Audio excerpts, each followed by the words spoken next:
Halo, selamat datang di channel Ruang Taktik. Di video kali ini kita akan analisis bagaimana Milan mampu lolos ke semifinal dengan menahan imbang Napoli dan lolos dengan agregat 2-1. Osimhen yang digadang-gadang sebagai game changer bagi Napoli akhirnya tampil dan mampu cetak 1 gol. Namun ia nggak bisa selamatkan Napoli yang harus tersingkir di babak perempat final melawan kokohnya pertahanan Milan. Yup, organisasi pertahanan yang digalang Simon Kjaer dan kawan-kawan ini sulit ditembus. Mulai dari Calabria yang sukses mematikan Kvaratskhelia, sampai penampilan apik Maignan di bawah Mister Gawang membuat 74% penguasaan Napoli sia-sia saja, meski mampu mencatatkan 23 shots dan 2,24 XG. Sementara Milan bermain efektif dengan counter attack yang dilancarkan Leao berhasil dikonversi jadi gol. Nah, penasaran bagaimana taktik Milan pada laga ini? Let's go, kita bahas sama-sama. Napoli pada laga ini turun menggunakan formasi 4-3-3 dengan trio Osimhen, Kvaratskhelia serta Politano di lini depan. Menggantikan pos Kim Min-jae yang kena larangan bermain adalah Juan Jesus, bertandem dengan Rahmani. Sementara Milan menggunakan formasi 4-2-3-1 dengan starting line up yang sama seperti leg pertama.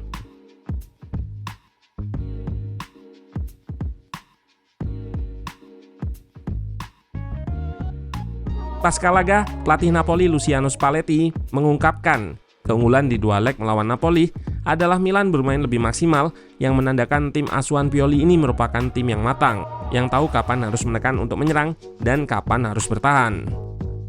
Meski terlihat bermain reaktif, namun dalam momen tertentu Milan bisa bermain konstruktif, build up dari bawah, menandakan anak asuh Pioli ini bisa melakukan possession saat dibutuhkan. Seperti di klip ini di mana build up konstruktif Milan dengan positional play berhasil eliminasi blok press Napoli dan berakhir penalti untuk Milan. Meskipun akhirnya Giroud gagal mengeksekusi dengan baik. Di dua leg ini memang bisa dikatakan Milan tampil di bawah tekanan Napoli. Namun, Milan juga bisa keluar dari tekanan dan cetak gol dengan memaksimalkan counter attack. Dan sebetulnya Spalletti sudah mengantisipasi counter attack Milan dengan menerapkan counter press. Namun di gol Milan ini terlihat Napoli kehilangan bola di area yang cukup terbuka, di mana nggak ada pemain Napoli yang bisa melakukan counter press di area tersebut. Leao dengan kemampuan individunya berhasil merangsek masuk dari tengah lapangan ke kotak penalti Napoli. Yang unik di sini, Tonali malah menghentikan larinya dan membiarkan Leao untuk melewati bek-bek Napoli. Di kotak penalti, Giroud yang melakukan late run nggak terkawal menerima cutback dari Leao dan dengan mudah coploskan bola ke gawang Napoli yang kosong. Aksi seperti yang dilakukan Leao ini juga banyak terekam pada momen di match-match sebelumnya, di mana pemain-pemain Milan nampak diberi instruksi untuk berani melakukan aksi 1 versus 1. Unggul agregat 2 gol membuat Milan lebih nyaman dalam melakukan defense dan counter. Dilihat dari attacking side Wood scored berikut, di leg 2 ini, Napoli lebih dominan menyerang dari sisi kiri, dengan Kvaratskhelia sebagai kreator utama di area tersebut. Pun begitu, lagi-lagi seperti di leg pertama, Calabria relatif bisa meredam Kvaratskhelia. Meskipun dengan kecepatan footworknya di babak kedua, ada 2 momen di mana Kvaratskhelia bisa lolos dari hadangan kapten Milan ini. Beberapa cara bertahan individu Calabria dengan menutup akses cut inside Kvaratskhelia dan mengarahkannya untuk bergerak ke sisi kaki lemahnya. Selain itu, Calabria juga terlihat cukup sabar dalam melakukan marking. Gak sekali ambil, selalu menunggu momen yang tepat untuk melakukan tackle ataupun intercept. Meski mencetak gol di penghujung laga, kehadiran Osimhen di laga ini sebenarnya juga bisa diredam oleh duo center back Milan. Kjaer dan Tomori bergantian melakukan man marking terhadapnya. Total, ia hanya lepaskan 4 tembakan dan hanya 1 yang on target, yaitu golnya di akhir laga. Terlihat kekurangan attacking Napoli di laga ini adalah mereka kurang aktif dalam mengekspos ruang di depan atau di antara backline Milan. Di klip ini meskipun ada ruang yang cukup lebar di antara backline dan lini tengah Milan, terlihat nggak ada pemain Napoli yang mengeksposnya. Osimhen nampak diinstruksikan untuk stay di depan, menjaga kedalaman. sehingga ia juga nggak banyak turun atau expose ruang di depan backline Milan. Ketika masuk ke final third pun, Osimhen lebih banyak stay di kotak penalti. Zielinski dan Ndombele yang lebih banyak bergerak di area half space. Hal yang sama juga terlihat di kotak penalti. Pemain-pemain Napoli kurang aware untuk expose ruang di antara back-back Milan.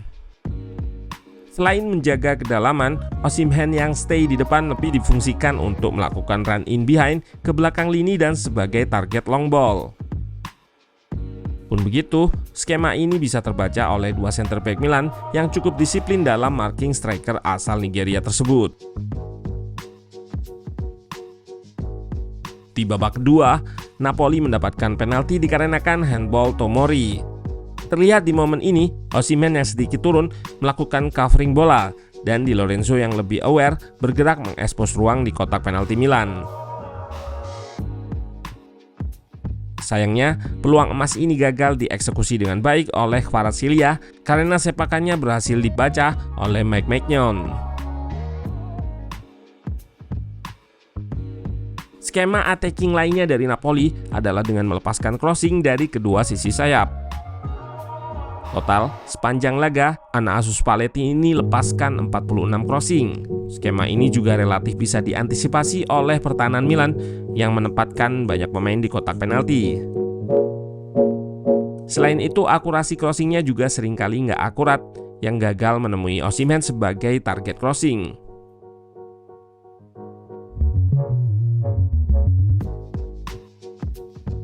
Kekurangan lainnya dari Napoli adalah mereka nggak bisa memanfaatkan banyaknya corner kick yang mereka dapatkan. Dari 2 leg total dapatkan 26 corner kick. Namun nggak ada satupun yang bisa dimaksimalkan oleh pemain-pemain Napoli. Eksekusinya nggak terlalu kreatif sehingga relatif bisa diantisipasi oleh pemain-pemain Milan. Pada akhirnya di penghujung laga, crossing Napoli membuahkan hasil. Kvaratskhelia yang mendapatkan bola muntah dari clearance back Milan langsung berikan bola ke Raspadori yang kosong di sayap kanan.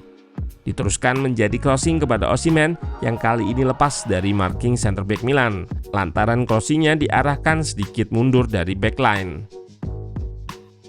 1 gol dari Osimhen nggak cukup untuk kejar keunggulan agregat dari Milan.